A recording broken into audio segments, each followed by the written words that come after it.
Guys, magandang umaga pala sa inyo dahil hindi ko pala kagising ko lang. Tanim muna kami ng kamting kahoy dahil para itong kamting kahoy yun, papunta pa yan doon. Kaya nilinisan ko yan.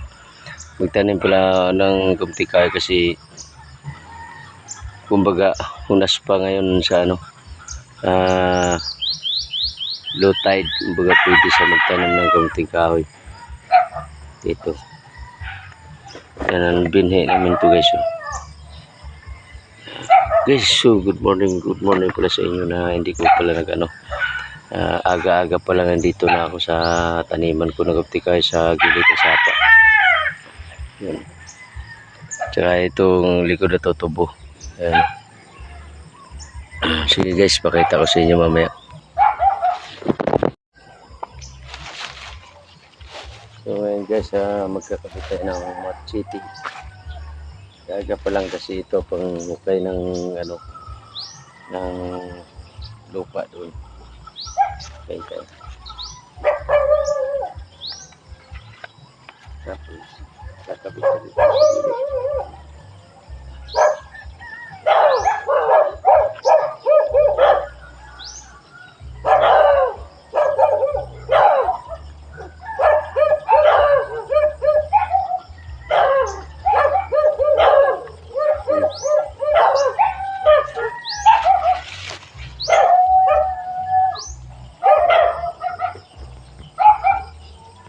Dumating na kasama ko guys, so siya na taga Bungkal ngayon guys.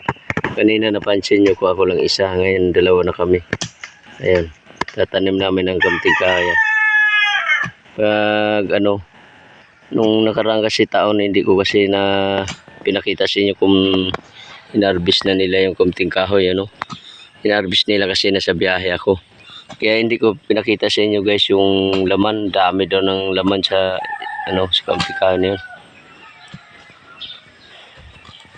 Ito guys, pag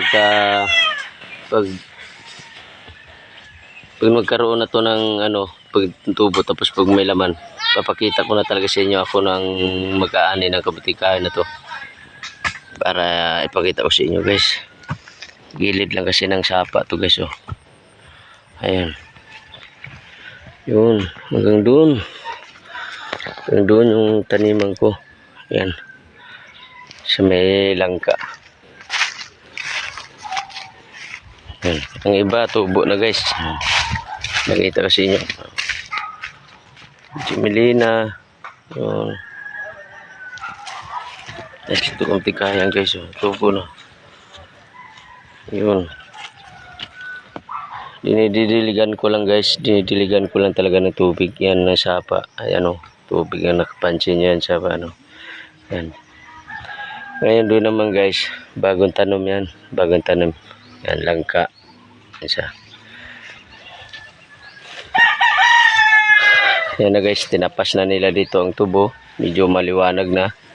Dahil di na sa Yan, itong binungkal guys, may tanim na yan. Yun. Ito. Guys, tapos na namuntanom. Tapos naglinis na si Joey. Yun, nalinisan niya na yung taniman namin dito ng kamting kahoy. Guys, i-update na lang namin kayo pag nagtubo na, natulad yung pinakita ko kanina sa inyo. Yun, ngayon ito guys, hanggang doon yan may